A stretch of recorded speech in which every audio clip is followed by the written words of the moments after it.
I think the sport is incredibly entertaining. It's very high pay, physical. It's high intensity, a lot of scoring. It is the ideal sport for Americans and for American viewers. Hallo und herzlich willkommen. Schön, dass ihr mit dabei seid. Eine neue Folge der Radio FOM-Handballtainmentshow. Wir sind mal wieder in den eigenen vier Wänden. Es ist der Lockdown Light, was den Handball anbelangt. Auch in den unteren Ligen. Alles steht gerade still. Aber diese Woche, da gab es eine sehr, sehr interessante Nachricht. Und die hat auch mit diesem Mann hier zu tun. Die USA sind ja gerade in aller Munde, eigentlich wegen den Wahlen, aber auch im Handball. Da gab es eine Nachricht. Die USA sind im Januar bei der Weltmeisterschaft dabei. In Ägypten tatsächlich, kriegen eine Wildcard und damit auch dieser Mann aus der Oberliga Hamburg Schleswig-Holstein, spielt bei Flensburg 2. Ty Reed ist da. Hey Ty. Hey, what's going on? Man, good to see you. How are you? I'm doing well. Just, trying to get through this COVID thing going on right now. Yeah. But you're well and healthy and everything's fine? Yeah, I feel great. Just trying to stay in shape, getting ready for the season to start back up. And then, of course, stay in shape for the national team, hopefully.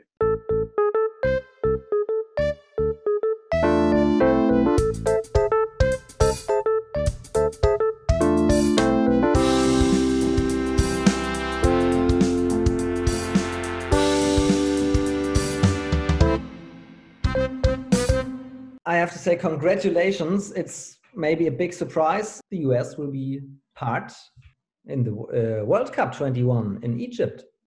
Yeah, how crazy is that? You know, we thought we were done for a while. With not being able to play in our qualifier, we didn't think there was much of a chance, but we were really excited about the Federation's decision to include us. And yeah, we're ecstatic, man. We're ready to go. Nobody could expect that, could they? No, we were excited about a qualifier. We knew we had a chance to qualify in a last chance tournament to get that last spot in the World Championships.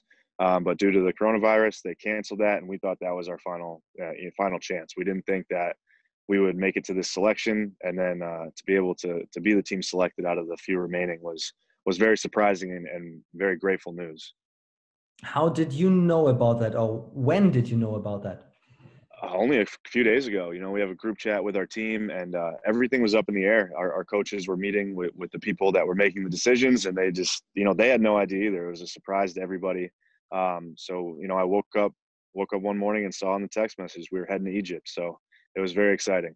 First of all, we have to say, where are you now, right now in this moment? Right now, I'm currently in Washington, D.C. in America. So in the center where everything this week, where the world attention is happening this week. Yeah, exactly. It's this election is obviously known about worldwide. It's one of the craziest elections I've ever seen, and you can tell it's a little tense over here at the moment. We're all just kind of waiting to find out who the next president of the United States is going to be. So it's a little crazy at the moment. Maybe this is in Germany the only United States interview in this week with handball and not politics. But doesn't matter. In handball sports, this is the news this week. You're participating in the World Cup. It's important for the World Association because they can reach new target groups in the United States. But I asked myself, how big is the handball target group right now in the United States? That's a great question. I think that was a part of their decision was they want to grow this sport, and to grow it, what market is larger than the American market? With the amount of people and amount of sports that we advertise and that we have on television, we would love for handball to be one of those top sports in America, which I think it could be eventually. But yeah, I mean, with the Olympics in 2028 coming up, that will be in America. I think the publicity and the exposure to handball. As a player, you don't want to say that's why they chose your team, but it's pretty clear that they want to enter that market. And I think us going to the World Championships and doing as well as we want to, and maybe winning a few matches and kind of surprising some people, I think that could be great exposure for America and also the sport growing worldwide. Maybe it's a little argument at the end. In my podcast for the second handball league in Germany, I talked a few weeks ago with Patrick and Ian Hüter from TSV Bayer Dormagen. And they are also part of the United States team, of your national team. You know them quite well, don't you? Of course. Yeah, actually, my first team I played for briefly in Germany was in Dusseldorf. So I would actually visit them quite frequently. I wasn't too far away. And yeah, I've known them for as long as they've been a part of the USA team. So about, 2.5 years now. And they're great guys. So happy to have them as a part of the team. Ian and Patrick being, some of the leaders on the team, being the most experienced guys, some of our best players. And they've really kind of paved the platform for the new direction of Team USA handball. So yeah, great guys, great players, and we're really happy for them to be a part of the program.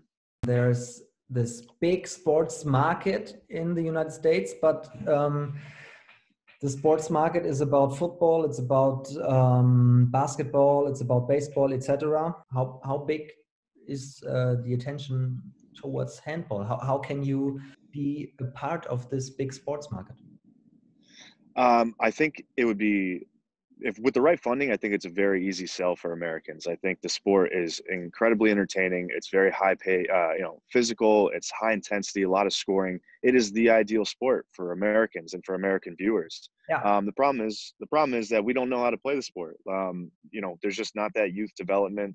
There's not the quality of handball in America that would make watching it on television enjoyable. You watch some of the top European teams, and it's incredibly fun to watch because of the level that they're playing at. And right now, Americans we're not there because of the lack of coaching and lack of knowledge of the sport. So having the LA games in 2028 and now having this exposure with the World Championships, hopefully that's the catalyst that we need for American handball to start getting some recognition.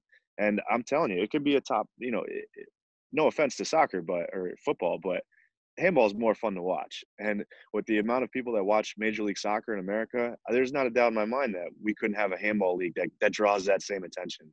But that's the point. It's so entertaining for the people in the United States. It would be perfect next to basketball. 100% agree. Couldn't agree with you more. Patrick said, and Ian as well, that there were some basketball players during, I think, the preparation for Lima 2019. The Pan American Games? Pan American Games, yes. Yep. They met a basketball player, and he was fascinated by handball because he said, "What a nice sport, man!" Yeah, no, I mean it's as physical as football. It's as fast paced as basketball, and it's high scoring. It's 30 goals in a match. It's all positives. I mean, handball is one of the great sports out there. It's so much fun to watch, and with the athletes that we have at our disposal in America, with all the former college football, basketball, baseball players, I mean, it's the perfect market to try and use these athletes who want to continue to play sports to try this new sport of handball. That's exactly, I was a football player in college, and I made that transition pretty late. I didn't start playing until I was about 23. But if I start, I can tell just from the kids I play with in Flensburg and seeing the youth development in Europe, if we got these same athletes at a young age, I mean, we'd be competing at the highest level in handball. The USA team would be. Patrick imagined how the United States national team in handball would be when some of the big stars from basketball came to join your team, like something, I don't know, LeBron James as pivot or something. Well, we always say that. We say take not, you don't have to take the starters. Take the 5th, 6th, 7th guys on any NBA roster, and they'd be a phenomenal handball team. I mean, we have all these guys. Yeah, imagine LeBron James playing left back, or Anthony Davis playing pivot. Like, who's going to guard him? You can't guard that. So we do. We got the best athletes to do it. They just don't know how to play the sport. It's unfortunate. You, in the Handball World Cup, you and your team, maybe because it's a surprise and you're not on the big world level yet, but can there be something like, I don't know, euphoria for maybe young players? Yeah, I mean, I think this is the highest stage that a United States team has been on in the last 20 years. I think the last time they were in a World Cup was in 2001. So it's been a long time since Americans have seen their country's team at a high level. So we're really excited about exposing this sport to the younger generation, and then getting to see us play against some of the best athletes, best handball players in the world. And then, realize, 10, 12, 11, 12-year-old kids going, well, now I want to play the sport and I want to compete for USA in 2028 during the Olympics. That's the goal, is we want to build that youth so that 8 years from now, we send one of the best teams in the world to go play in the Olympics. Where did you start to play handball? So I started in a little town called Auburn, Alabama. There was a USA residency program there. And I started after I graduated from university. So I was 23 at the time. And the first You're time I a ever football touched, player. yeah. So after I was done playing football in college, I went and tried out for the USA handball team. And the first time I actually touched a handball, I had never played before in my life. The first time I touched a handball was at the tryout for the USA national team. And how did you hear about that? So my mother was an '84 Olympian in handball. She competed with the USA team. So I'd always known about the sport, but I just never played it. I never played it in school. We never had any youth teams for it. So I'd always known about team handball. See, in America, we call it team handball for some reason. I don't know why. But I've always known about handball. And but my first time was playing it was after I graduated college. Maybe we can say first, what's your position name in American style? In football, I was a wide receiver. So I was a receiver that was split out to the sideline. Okay, but that's nearly not the same, but there are similarities. Yeah, wing, you got to be able to react very quickly to a pass, and you have to make a quick decision. And a receiver, in similar sense, you have to really react to what the defender does. So in that kind of quick moment decision making, that's similar. And then jumping, half the time you're catching a ball, you're up in the air, and similar with handball, all your movements as a wing usually take place off the ground. So yeah, that was very similar. I'll tell you what was really hard though is just getting used to throwing a handball. It's such a unique throw. And it was nothing that I was familiar with growing up. So learning how to throw the ball and throw it effectively was very difficult when I was first beginning. And you have to use glue. Oh, the glue was a nightmare. Yeah, we don't, no sport in America is a sticky ball. So as a first time handball player trying to use that, I mean, the passes were horrendous. You couldn't even make a pass across the court. I couldn't throw the ball. I was been an athlete my whole life, and I couldn't physically pass the ball to my teammate because of the glue. It was a nightmare. So how did you learn throwing the ball with glue? Just messing up a lot. You got to throw it a bunch and get used to passing, and you just gotta, you'll eventually learn the do's and don'ts and what you're capable of doing with glue and whatnot. And it's just trial by fire. You just got to get out there and play it. And that was really difficult, especially for people my age, because we're so familiar with American sports from a young age. So learning a brand new skill is difficult. It was really hard. How long are you wearing the national jersey now in handball? This will be, I believe, coming up on my 5th year competing with the national team. When you compare it 5 years ago and the situation in handball in the US now, how's the development going? Is there a development to be more professional? So the professionalism is definitely there. I think we have some new people involved with the program, specifically our new head coach, Robert Heaton. He's done a great job kind of transitioning from how things used to be to the direction they're heading now. As far as the senior team is going, the men's national senior team, it's very different. We're much better and much more competitive than we were even a couple years ago. As far as youth development, I really don't know. I don't know how much funding and how many programs, how much success the kids in America have had being able to learn this sport. So I think our program is heading definitely in the right direction. But as far as, being in comparison to some of the European countries, I don't think we're close to there yet. At which point did you say, now it's the right time to go to Europe when I want to be better, I want to improve? I mean, the second I had the chance to. I've been playing in America, off and on, only a couple months out of the year for about 2 years. And then I competed in, where was I? Somewhere in Europe. I think Luxembourg. I competed with the national team, and a couple German coaches saw me and asked if I would like to try out for their team. And I went and did that and was fortunate enough to make the squad. And so I jumped at the first opportunity I had. As soon as someone said I can train full time and make a little money, I was there. That was all I needed to hear. There is no other way for handball players in the US, if they want to improve, to go to Europe. Is there? There's no other way than going to Europe? No, I don't think so. I think going. The Europeans have have done it better than anybody I've seen, including South American countries. I think Europe is the best developmental region. I think that's the best place to learn the skills, especially Americans who are unfamiliar with the sport. I think Europe is the best place to learn.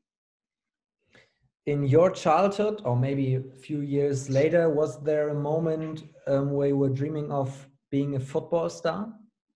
Oh, of course. I was a wide receiver at a big university in America, the University of Alabama.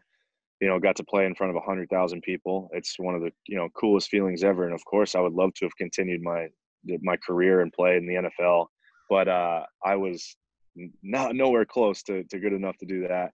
I was fortunate enough to be on the team all 4 years at university, but I knew that was the end of my football career. So I was lucky to be able to start handball as soon as my football career was ending. It was a good transition for me. How likely is it that there are maybe 1,000, 2,000 or more people in the audience when you are playing for the national team in the Olympics in your home country, 28? Listen, I think we're going to have a great turnout for that. I think handball is going to be much more known about by that time. I think us going to World Championships this year or in 2021 is going to make a huge difference moving forward. I mean, like I said, Americans love it. People are going to want to watch this sport. So if we say, hey, they're playing this sport in this arena where we are right now in America for an Olympic, you know, in an Olympic tournament, I think we'll pack the house out. Yeah, I have no doubt that there'll be American spectators there watching. But for American people, next to the entertainment factor, you have to win games. Yeah, of course. Yeah, you know, for us to grow the sport, we got to be successful, right? We have to go out there and be a good team. We're definitely improving. World Championships, man. I don't know if you saw the group that we're in. It's going to be a tough group for the Americans going forward. But yeah, I think it's important for us to continue to grow, and for the younger kids that are in the U16, U17 teams to see that the senior team, that the men's team is getting better and has potential in the future. If they stick with the sport and continue to compete hard, that they'll be able to compete at this high level that we're hoping to do in the World Championships. We can have a look at your group. It's gonna be Group E. With Norway, Austria, and France. So France and Norway. A lot of the profis from Flensburg. A lot of the Flensburg first team guys. I'll be hopefully getting a chance to play against. So that'll be fun. Some of them, yeah. Yeah. Which game are you looking forward the most? I mean, you got to say France, right? It'd be so cool to play against that whole squad, getting to play against some of the top guys in the world. So that'll be fun. And Norway. I want to play against the Flensburg guys. I want to see what I can do against the profis for Flensburg. So I get to come back to Flensburg and talk a little trash. When will we see you in the first team of Flensburg? Oh, I mean, as soon as they want me, as soon as they need me, I would love to compete. You know, I'm realistic. I know that I'm new to the sport. You know, my inexperience is definitely a factor for me. But I think the skills I've been able to learn on the second team and being able to train at that level, yeah, I'm ready to go whenever they want. You know, they seem to be doing okay without me, but I would love to join, help them out as much as I can. But I think it's a fantastic thing also for the fourth league. I don't know what Oberliga means in English, but in the fourth league, to have a national player. So that's a fantastic thing for the league. Yeah, I hope so. And I'm more thankful to be there, though. You know, it's good to be able to play every day against guys that want to be there and guys that are training hard. So I'm just as thankful to be there as hopefully they are to have me. And I'm really sure everyone in Flensburg is really, really proud of you competing with France, Norway, and Austria in the World Cup. So this will be an experience nobody ever can take away from you. So. Yeah, that's right. Well, thank you for recognizing that. Yeah, you know, me being about to be 29, I realized that these moments mean a little more now than maybe they did when I was younger. So yeah, this is going to be a great experience for me, and I'm really looking forward to it. How often are you traveling from Flensburg to Connect? Where's your hometown?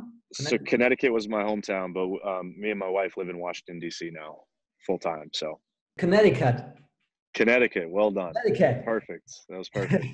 I'm learning. No, the election night in Germany, it was the election night.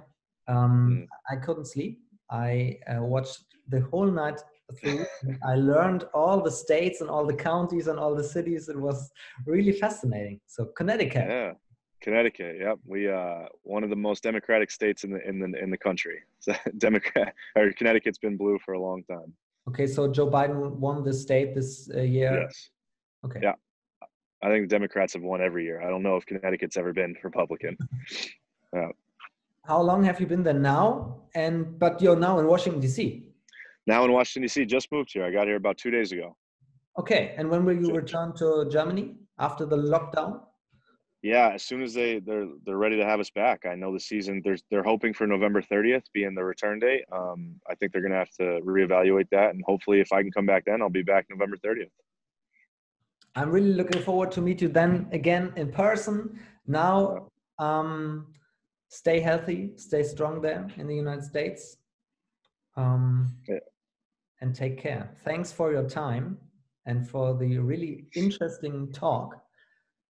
Even though my English pronunciation isn't the best. Oh no, your English was great. Trust me, it was better than my German, so it was good. What's your favorite German word? Genau. Genau. Genau? Genau, exactly. Yeah, it's my favorite word. I don't know why. It works for everything. It's like an exclamation point at the end of every sentence. I love it. Do you have German lessons or something? No, not so much. I have some apps on my phone where I can kind of learn some lessons here and there, but no, just hanging around the guys and just trying to pick up as much as I can. But in Flensburg is Moin enough at the end. Moin, yeah, Moin, yeah, genau. That's great, like Connecticut. Yeah. Connecticut. You said it perfectly. Well done. Ty, thanks for your time. See you in Germany. Absolutely. Thanks again. Appreciate you taking the time as well. Und euch vielen Dank fürs Zuschauen diese Woche wieder. Ihr findet das ganze Gespräch natürlich auch wie alle anderen Folgen von Radio FOM als Podcast auf Spotify und bei Apple Podcasts. Und dann hören und sehen wir uns nächstes Mal hoffentlich wieder. Vergesst hier nicht die Glocke, dann wisst ihr nämlich genau wieder, wann es das nächste Video gibt. Dann werdet ihr benachrichtigt. In diesem Sinne, passt auch auf euch auf, bleibt gesund. Bis bald hier bei Radio FOM. Ciao.